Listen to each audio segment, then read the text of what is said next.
Olá pessoal, vamos então iniciar mais uma aula de biologia celular. Hoje nós vamos falar sobre alguns componentes da célula, como núcleo celular, ribossomos, vacúolos e citoesqueleto. Só para a gente relembrar um pouquinho da aula passada, nós falamos sobre os diferentes tipos de células, que tem as células procariontes e as células eucariontes. E essas células eucariontes, elas podem ser, célula animal e vegetal.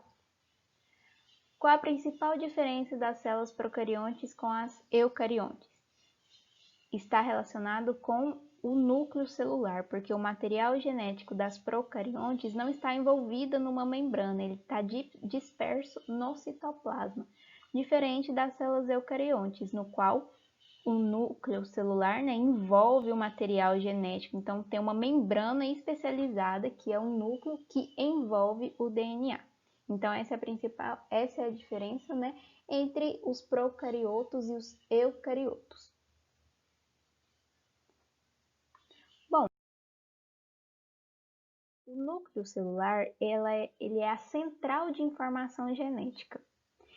Lá que contém a maioria dos genes da célula eucariótica. Por que maioria? Porque algumas outras organelas, além do núcleo, também podem ter material genético, podem ter DNA, que é o caso dos cloroplastos e as mitocôndrias. Então, os dois também têm DNA dentro de suas organelas. E toda figura representativa que nós vemos, ou foto de microscópio de uma célula, a parte mais destacada, a parte circular mais destacada, ela se refere ao núcleo da célula. Como nessa foto aqui a gente pode ver em amarelo, do qual representa o núcleo celular. E aqui também, nessa outra fotinha, temos um núcleo celular bastante destacado.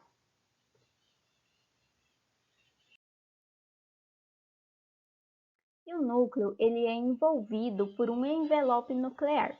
Esse envelope nuclear é uma membrana que separa o conteúdo que está dentro do núcleo e o conteúdo que está fora dele, no caso o citoplasma. E ele é formado, esse envelope nuclear, por uma camada dupla de membrana. Então aqui, cada membrana é uma bicamada lipídica. Aqui nós temos uma membrana e ela é formada aqui, tá vendo? Por uma bicamada lipídica. E aqui nós temos outra membrana que também é formada por uma bicamada lipídica. Diferente da membrana da célula, aquela membrana que está ao redor da célula, que é formada somente por uma membrana, que também tem uma bicamada lipídica. Mas o envelope nuclear, ele tem duas membranas com bicamada lipídica.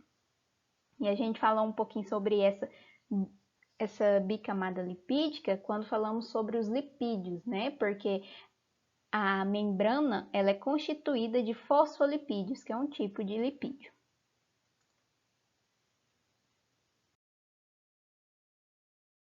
Nuclear, ele é perfurado por algumas estruturas que são chamadas de poros. Nas membranas internas e externas do envelope nuclear são contínuos. Então, esse poro que dá essa continuidade das membranas internas e externas. A estrutura proteica complexa de poro circunda cada poro e tem importante papel na regulação de entrada e saída. Então, ao redor desses poros tem toda uma estrutura proteica que vai controlar o que é que sai e o que entra dentro do núcleo. E dentro do núcleo está o DNA, que é o material genético, da célula. E ele está organizado em unidades que são chamadas de cromossomos. O cromossomo é a estrutura que carrega a informação genética. Então, temos aqui uma molécula de DNA e essa molécula está associada a proteínas. Qual o papel dessas proteínas? É reduzir o comprimento do DNA, porque ele é uma longa molécula.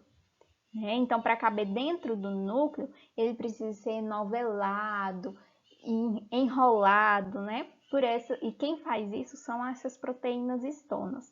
E aí eles são organizados, quando condensados, em cromossomos. eles ficam nessa forma de cromossomo quando a célula vai entrar em divisão celular. Aí o DNA se condensa e forma o cromossomo. Cada espécie ela tem um número característico de cromossomos. Uma célula humana, por exemplo, tem 46 cromossomos, uma célula normal dos humanos. E as células sexuais, que são os espermatozoide e óvulos, têm 23 cromossomos, tá? Então, o DNA ele é organizado em cromossomo e esse cromossomo está dentro do núcleo celular e esse núcleo celular está onde? Dentro da célula. Dentro do núcleo celular tem também o nucleolo, que é uma massa de grânulos e fibras que unem parte da cromatina.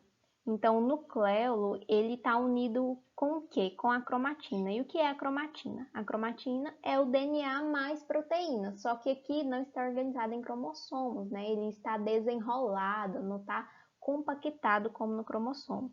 Mas todo esse emaranhado aqui roxinho, né, é a cromatina, que corresponde ao DNA, e ele está aqui associado, né, unido ao nucleolo. E é dentro do nucleolo que o RNA ribossomal é sintetizado, né, que é uma macromolécula que nós vamos estudar mais para frente. Então, é aqui no nucleolo que o RNA ribossomal é sintetizado. Só que aí, para formar o ribossomo, é necessário ter a junção do RNA ribossomal com proteínas. E as proteínas vêm lá do citoplasma, unem ao RNA ribossomal, que é sintetizado no nucleolo, e formam os ribossomos. As subunidades, então, elas saem do núcleo por meio dos poros nucleares até o citoplasma, onde a subunidade grande do ribossomo e uma pequena se unem, formando então o que chamamos de ribossomos. Então aqui a gente vê, olha só, uma aplicação dos poros nucleares, né? É por eles que as subunidades que formam os ribossomos saem. E o número de nucleolos ele depende da espécie e também do estágio no ciclo reprodutivo da célula, tá? Então pode variar. Tem célula que pode ter mais de um nucleolo. Bom, então vamos ver aqui de fato o que são os ribossomos e qual a função deles. Os ribossomos, eles são considerados uma fábrica de proteínas. Por quê?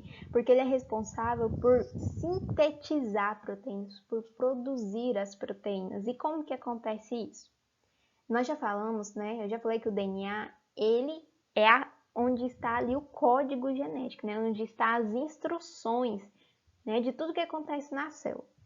Então, o DNA é o código. E esse DNA, ele tem que ser transcrito. E ele é transcrito em RNA. E esse RNA, ele vai ser traduzido em proteína. E quem faz esse papel de tradução, né? De pegar o código que está transcrito em RNA, ler e produzir proteína, são os ribossomos. Nessa imagem aqui à direita, nós temos uma figura que mostra o ribossomo simplificado, porque ele é formado por duas subunidades, né? O modelo 3D e o modelo molecular, porque ele é formado o quê? Por um RNA. E o que é RNA? É uma fita simples, né? Então, por que ele tem essa estrutura molecular e não de uma fita simples? Porque o RNA ribossomal ele é associado a proteínas, por isso que ele tem essa estrutura. E aqui embaixo tem um GIF mostrando como o RNA ribossomal trabalha, né? Então ele está aqui lendo essa fita em amarelo, é o RNA mensageiro, e ele está lendo essa fita e traduzida em proteínas. E aqui o que está saindo em cima é a formação de uma nova proteína. As células que têm uma alta taxa de síntese proteica, ou seja, que produzem muitas proteínas, elas também têm um número grande de ribossomos, porque quem produz as proteínas são os ribossomos. As células do pâncreas, por exemplo, produzem muitas enzimas digestivas, e enzimas são o quê? São proteínas, e quem produz essas proteínas são os ribossomos. Então, tem milhões de ribossomos nas células desse órgão que é o pâncreas. E os ribossomos, eles podem construir proteínas em dois lugares do citoplasma. Eles podem produzir proteínas suspensos no citoplasma, né, o citosol, e a maioria das proteínas ficam lá no citosol, então esses pontinhos coloridinhos aqui, ó, que estão dentro do citoplasma, são os ribossomos. E eles são chamados de ribossomos livres, né, porque eles estão suspensos lá no citoplasma e produzem proteínas lá mesmo.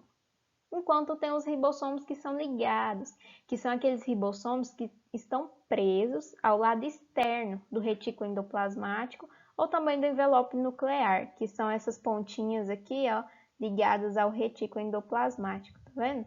Então esses aqui são os ribossomos ligados. E eles produzem proteínas que são destinadas a serem inseridas nas membranas, né? Então dentro das membranas. Para quê? Para serem empacotadas dentro de certas organelas. Lembra quando eu falei sobre proteínas que não só a sequência de aminoácidos que difere uma proteína da outra, mas também a forma que ela apresenta, né? Se ela tem uma estrutura primária, secundária ou terciária, tem outras proteínas associadas para formar uma só. Então é nessas organelas, nesse empacotamento dentro de células organelas, é para realmente formar a estrutura da proteína. E isso está totalmente relacionado com a função da proteína.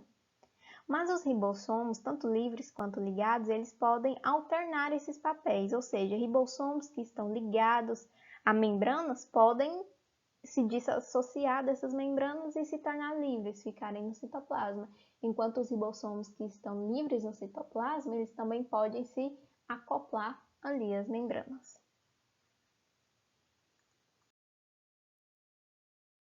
Bom, agora vamos falar um pouquinho sobre outra estrutura celular, que é o citoesqueleto. O citoesqueleto ele é uma rede de fibras que estende pelo citoplasma. Essa figura aqui do lado direito representa, né, mostra o citoesqueleto de uma célula. Só de lermos essa palavra citoesqueleto, a gente sabe basicamente qual a função dela, né? Esqueleto da célula, então vai dar sustentação, forma, mobilidade para a célula, né? Tem a função de organização das estruturas e atividades da célula. E existem três tipos diferentes de citoesqueleto, que são os microtúbulos, os microfilamentos e os filamentos intermediários, e nós vamos ver cada um deles. Então, o citoesqueleto ele vai dar sustentação mecânica à célula e também manter a sua forma. É como uma abóbada, né? A abóbada é um arco arquitetônico, como está mostrando nessa figura aqui abaixo. O citoesqueleto ele é estabilizado pelo equilíbrio entre as forças contrárias que são exercidas pelos seus elementos, assim como esse arco arquitetônico, né? Então, eles se sustentam. E nessa figura aqui do lado direito, tem demonstrando os tipos de citoesqueleto, como os microfilamentos, o microtúbulo, né, e os filamentos intermediários. Aqui temos a membrana celular, em cima e embaixo temos os ribossomos, retículo endoplasmático e aqui uma mitocôndria. Então o citoesqueleto ele está ali dando sustentação para a célula, para as organelas, auxiliando para manter a forma dessas células. Por mais que a gente faça a analogia, né, que o citoesqueleto é o esqueleto da célula com o esqueleto humano, o citoesqueleto ele é mais dinâmico do que o esqueleto animal. Ele pode ser decomposto rapidamente em uma parte da célula e remontado em outra nova posição, né, mudando então assim o formato da célula. Aqui nesse GIF está mostrando o citoesqueleto, né, que a gente pode ver as cores verde, aqui em alaranjado, em azul, e está mostrando até alguns cílios, né, que essa célula possui. E aqui mais internamente, para a gente ver a estrutura desse citoesqueleto. O citoesqueleto está envolvido em alguns tipos de motilidade celular, como a alteração na localização da célula e também movimento de partes da célula. Então, ele atua na célula como um todo, no movimento da célula e também em partes da célula. No entanto, requer a interação do citoesqueleto com proteínas motoras para haver essa mobilidade. O citoesqueleto ele também tem uma função de ser um trilho, né, dentro da célula, no qual organelas muitas vezes têm que viajar para os seus destinos de um lugar a outro ali dentro da célula e elas são guiadas por esse citoesqueleto, por esse monotrilho. Um exemplo disso é quando a vesícula de moléculas neurotransmissoras elas migram para as extremidades dos axônios. Axônio é uma estrutura de um neurônio, essa parte interna aqui do neurônio, e essas vesículas, que é esse círculo em verde aqui, ele está sendo carregado por uma proteína motora, né, que é essa que está andando aqui, e ela está andando nesses trilhos, e esses monotrilhos são o citoesqueleto, né? Então ele tem esse papel de funcionar como monotrilho. E ele também, o citoesqueleto que manipula se a membrana plasmática se dobra para dentro ou para fora, né, para poder acoplar a alguma molécula. Então, quem faz essa movimentação dentro da célula é o citoesqueleto. E um tipo de citoesqueleto que nós vamos ver são os microtúbulos.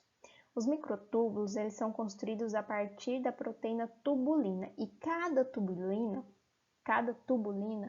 é um dímero de alfa-tubulina e beta-tubulina.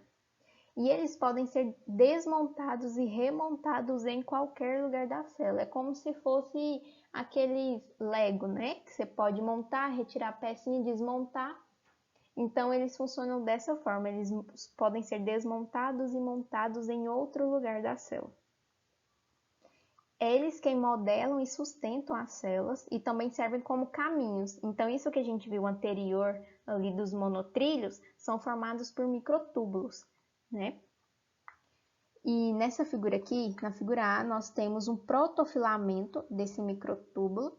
E aqui na figura B, nós temos a formação do microtúbulo, né? O desenho do microtúbulo. E olhando de cima, né? Acima desse microtúbulo, a gente pode ver aqui que ele tem um lumen, uma parte interna, né? E a figura C é uma microscopia desses microtúbulos. Os microtúbulos eles podem ser do tipo centrosomos e centríolos. Em células animais, os microtúbulos eles crescem a partir do centrômero. Essa figura é a representação de uma célula, em verde está mostrando os microtúbulos. E aqui perto do núcleo, essa parte mais interna aqui desse microtúbulo é o centrosomo, né? Eles funcionam como vigas mestre do citoesqueleto e eles são resistentes à compreensão, então eles dão sustentação às outras ramificações dos microtúbulos. A gente ouve falar muito sobre centríolos quando vamos estudar sobre divisão celular, né? Quando a gente for falar sobre divisão celular, nós vamos falar muito sobre os centríolos. Eles têm um papel fundamental na divisão celular. Por quê? Nós temos aqui os cromossomos, né? E durante a divisão celular, metade dos cromossomos vai para uma célula e metade vai para outra, certo?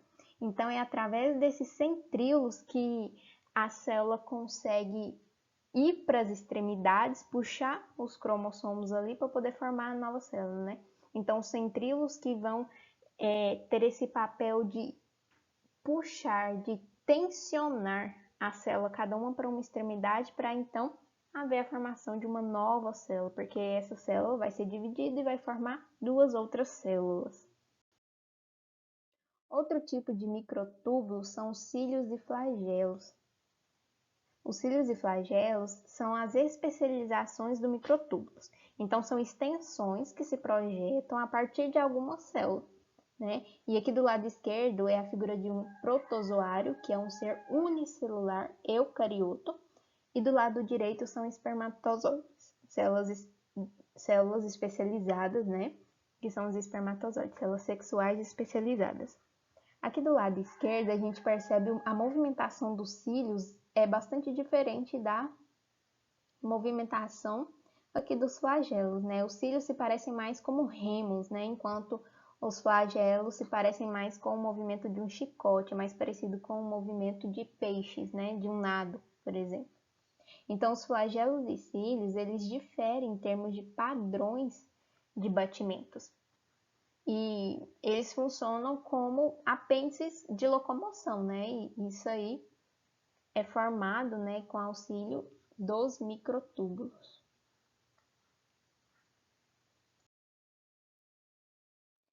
Aqui, para mostrar em humanos, né, uma especialização desses microtúbulos em cílios e flagelos, são os cílios que revestem a traqueia, e esses cílios eles funcionam como proteção. Por quê?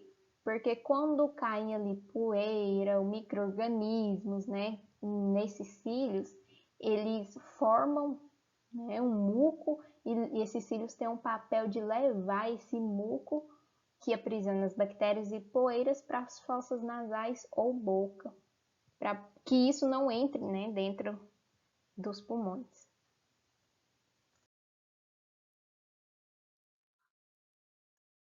Outro tipo de citoesqueleto são os microfilamentos. Os microfilamentos eles são construídos por moléculas de actina. Um microfilamento ele é uma cadeia dupla de subunidades de actina enroladas. Então, um filamento de actina, por exemplo, ele é formado, vamos pensar, em um colar de pérolas, dois colares de pérolas, né, enrolados um no outro. Então, isso seria um filamento de actina.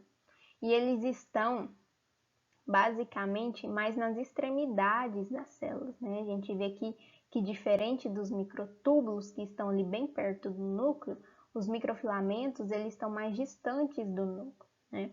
E ele tem um papel estrutural no citoesqueleto, que é produzir tensão e força de tração na célula. Eles são conhecidos principalmente pelo seu papel na motilidade celular, então eles funcionam também dando, né, movimento à célula. Aqui um exemplo nesse GIF é a interação de um microfilamento de actina com miosina. E esse movimento aqui é um movimento de contração das células musculares, no qual aqui em cima temos o filamento de actina e aqui miosina. E elas trabalham junto na contração das células, né? E a contração é um movimento celular. E por último do citoesqueleto, os filamentos intermediários. Ele tem esse nome justamente porque ele é maior que o diâmetro dos microfilamentos e é menor que o diâmetro dos microtúbulos, né? E os microfilamentos, eles são formados de actina, enquanto os microtúbulos de tubulina. No entanto, os filamentos intermediários, cada tipo é construído a partir de uma subunidade molecular distinta. Então, ele pode ser formado por diferentes, né, subunidades moleculares. Ele é encontrado apenas nas células de alguns animais, incluindo os vertebrados. Então, essa figura do lado direito representa, em azul, os filamentos intermediários, que diferente dos microfilamentos que estavam no núcleo e dos microtúbulos, quer dizer, dos microfilamentos que ficam mais nas regiões extremas da célula, né, em volta da célula, e os microtúbulos bem perto do núcleo, os filamentos intermediários, ele realmente fica ali intermediário, né, está por toda a célula. E ele tem uma forma de, como se fosse vários, vamos pensar em um exemplo, fios de barbante, né? Um barbante, ele é formado por vários fios, certo? E ele seria mais ou menos uma representação desses filamentos intermediários, diferente dos microtúbulos que tem um lúmen no meio, né? Os filamentos intermediários não têm. Eles são elementos celulares mais permanentes do que os microfilamentos e microtúbulos. Então, ele não tem muito aquele papel de monta e desmonta, né? Ele é mais permanente. E eles são especialmente importantes no reforço da fórmula da célula e fixação da posição de certas organelas. Como mostrado nessa figura aí, o núcleo, geralmente, ele se encontra dentro de uma gaiola de filamentos, né? E esses filamentos aí são os filamentos intermediários, que é um tipo de citoesqueleto, que vai dar ali reforço para o núcleo para ele ficar no lugar que ele deve ficar. Todos os componentes que a gente viu de citoesqueletos, eles cooperam juntos para poder definir os formatos característicos das células especializadas, como um exemplo aqui nessa figura, as células epiteliais que revestem o tecido delgado. Então, os vários tipos de filamentos, eles funcionam juntos, como uma moldura permanente da célula, né? Como num todo. Eles se associam uns aos outros, dando a sustentação e a mobilidade que a célula e as organelas precisam. Aqui em azul, nessa figura, são os filamentos intermediários.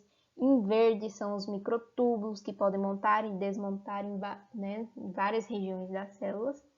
E em rosa ou lilás, tem os microfilamentos de actina, que estão mais ali nas extremidades da célula.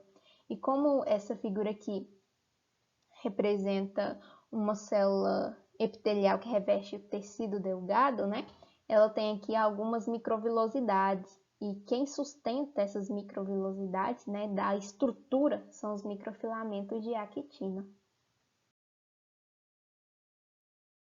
Então, já que nós falamos sobre tudo isso de citoesqueleto, e se eu perguntar para vocês isso? Machos que são afetados pela síndrome de Carter-Jenner são estéreis por causa dos espermatozoides sem mobilidade e tendem a sofrer infecções pulmonares. Essa anomalia ela tem base genética, mas eu queria que vocês sugerissem aí qual que pode ser o defeito básico dessa esterilidade, já que os espermatozoides não têm mobilidade, e esse índice alto de infecção no pulmão. O que está faltando aí para esse ser humano que tem essa síndrome, Vou deixar aí para vocês pensarem. E agora nós vamos falar um pouquinho sobre os vacúolos, que é uma outra estrutura que está dentro da célula. Os vacúolos, eles são diversos compartimentos de manutenção, um outro tipo de componente celular. Eles são grandes vesículas que são derivadas do complexo de Golgi, do retículo endoplasmático, que são organelas que nós também vamos estudar a função e a estrutura. E a membrana do vacúolo ela é seletiva, assim como a membrana da célula, Porque é uma membrana que vai controlar o transporte de solutos, vai controlar o que entra e o que sai dentro dele, E a solução dentro do vacúolo ela é diferente da que está no citoplasma. Então, aqui do lado direito, nós temos uma célula vegetal, que é o exemplo mais comum, para mostrar vacúolos. E a célula vegetal tem membrana celular, além da membrana tem parede celular, e aqui está o vacúolo. E o vacúolo é derivado aqui do complexo de Golgi ou retículo endoplasmático, E ele é envolvido por uma membrana. Então, diferentes tipos de solutos podem estar dentro desse vacúolo. E ele tem algumas funções dentro da célula. Tem os vacúolos que são os contrácteis, e eles estão presentes em eucariotos unicelulares que vivem em água. O que eles fazem? Eles bombeiam o excesso de água que está lá dentro do vacúolo para fora da célula, para manter a concentração adequada de íons e moléculas dentro das células. Então, ele faz ali um controle da quantidade de íons que está dentro e fora dessa célula eucariótica, desse organismo unicelular. E ao fazer esse movimento de bombear, isso também dá movimento ao organismo, já que ele é unicelular, tem somente uma célula. Tem também os vacúolos, que são os vacúolos central, que é onde estão as seivas das plantas, Que é o principal depósito das células vegetais para íons orgânicos. E o vacúolo ele tem também um papel fundamental no crescimento das células vegetais. Por quê? Porque a célula não vai precisar investir em um novo citoplasma, em um citoplasma maior. Aí ela investe, vamos dizer assim, no crescimento do vacúolo. E quanto mais esse vacúolo cresce, a célula também vai se expandindo. Eles também têm a função de reserva de compostos orgânicos, como as proteínas, e proteção a planta contra herbívoros, porque dentro desses vacúolos podem ter compostos que são venenosos ou não palatáveis aos animais, né? E aí eles repelem, né, alguns tipos de herbívoros. E para encerrar, tem os vacúolos alimentares. O que são esses vacúolos alimentares?